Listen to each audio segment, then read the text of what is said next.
Hi, my name is Brenda Titus, and welcome to my video series, My Year Recovering from Retinal Detachment. This is the 13th video in my series where I'll be talking about the early stages of my second retinal detachment. As a reminder, if you haven't seen my previous videos, I definitely recommend that you go back and you start from the beginning. It'd be nice to be able to follow the flow of the whole story. And also, as a reminder, this is my personal story and my personal journey.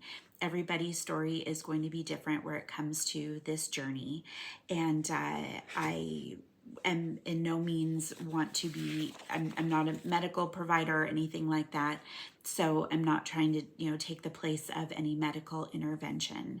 I will be talking a lot about the medical system through today's video. There's going to be lots of links down in the video description to help you understand more about what is a retinal detachment, what are the surgeries, and all of those things, because I'll just be sharing kind of what happened to me.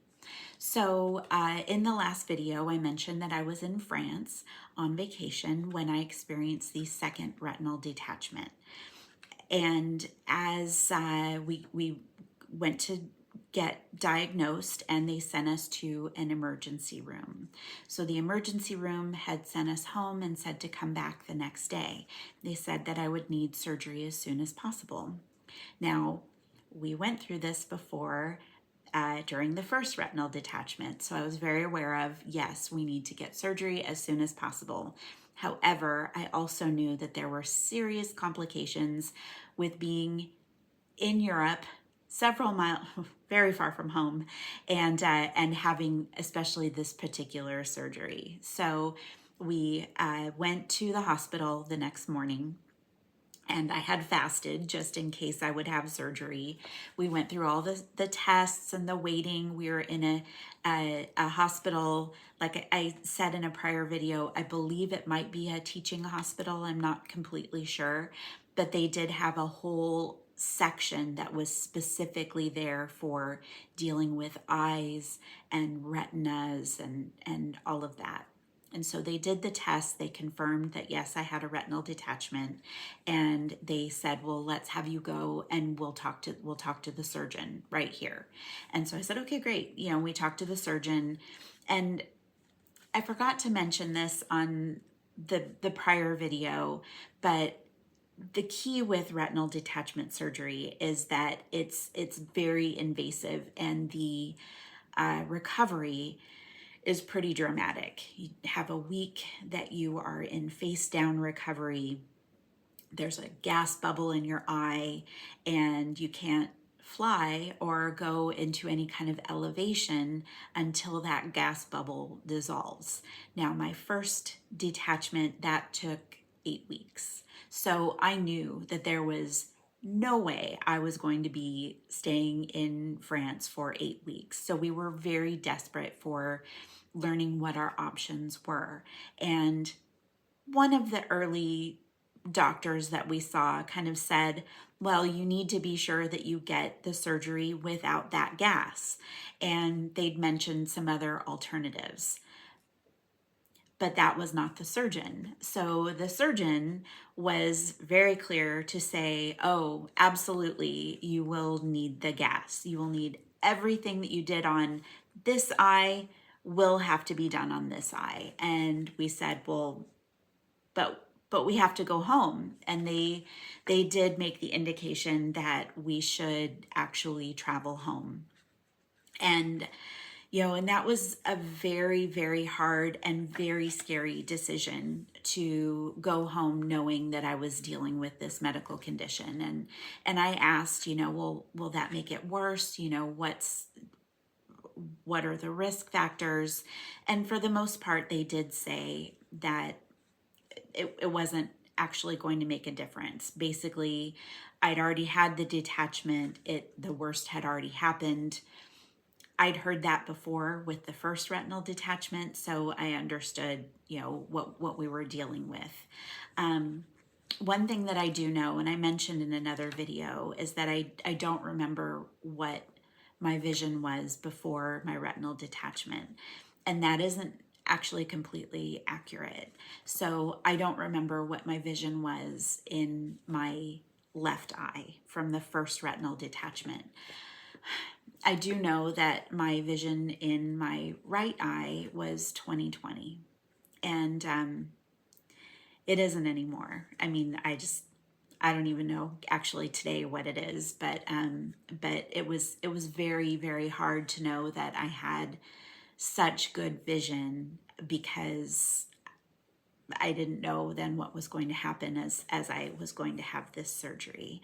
So we left the hospital and we started making our arrangements to return home. So since we were in France, I think I rested during the day. They had given me the instructions to lay face up as much as possible, because that would kind of had to do with the gravity so that it wouldn't pull as much on the retina. So I said, okay, I'll lay face up as much as I can. And when the time came for it to be morning in the United States, I called my retinal specialist and I said, I've experienced a second retinal detachment and I need to get in as soon as possible. So we went through getting, starting the approvals, getting the authorizations, and I was able to get an appointment to see my retinal specialist. It was a Friday that I was making the phone call, and I would see him the following Tuesday. In the meantime, my husband worked to figure out how to get us flown home with as few, as least, as little stress as humanly possible. Now, here we're dealing with a major medical emergency, knowing that it's very distressing, very upsetting, and I knew that the fewer connections and the least stress associated with travel would be the best. And so we did kind of take that into consideration, but we did actually find a flight that would get us home pretty quickly. So that was Friday, and the flight was going to be that Saturday. And so let's see, there was something else I wanted to share about that. Oh, yes. So another interesting thing about the medical system in France, and I just wanted to share this. So several weeks later, I did get my medical bills, and I thought, I mean, either way, I had travel insurance, I had my own medical insurance, but I got that bill and I just thought, oh gosh, what's it gonna be? Oh no, I had 2 trips to an emergency room. The initial ophthalmologist was about 90 euros, and so then, and I had, an emergency room visit and then a consultation with a surgeon the next day, and all this. And I think the medical bill for the first night was about 70 euros, and the second one was about 80 euros. So it was definitely a very, very different system.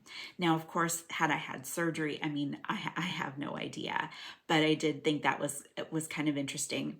Also interesting was having to navigate the system to be able to pay that medical bill. And I was able to ultimately navigate it to pay it online when my vision wasn't very good on top of it.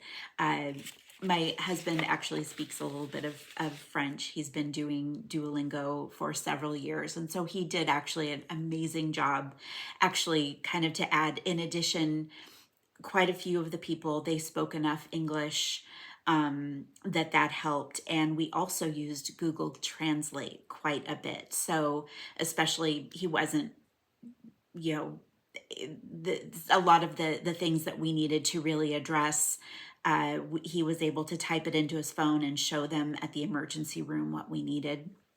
So, it's kind of like a extra little tip or something to be aware of, having Google Translate on your phone, typing the question and showing somebody your phone actually made a huge difference as well. So those are kind of interesting things to share as you think about having to get medical treatment on an emergency basis in another country while traveling, because that was definitely an interesting thing for us to go through. So I do appreciate you joining me for this part of my adventure in recovering from retinal detachment. On the next video, I'll be sharing kind of, the next stage. I kind of have it, plotted out so that we'll get through that next stage in the next video. So I hope that you're learning something. If you have hopefully any questions, definitely start with the links down in the comment section. There's a lot of information about retinal detachment, the types of surgery and treatment, and all of that hopefully should be educational as well. And with that, I hope that you have a wonderful day.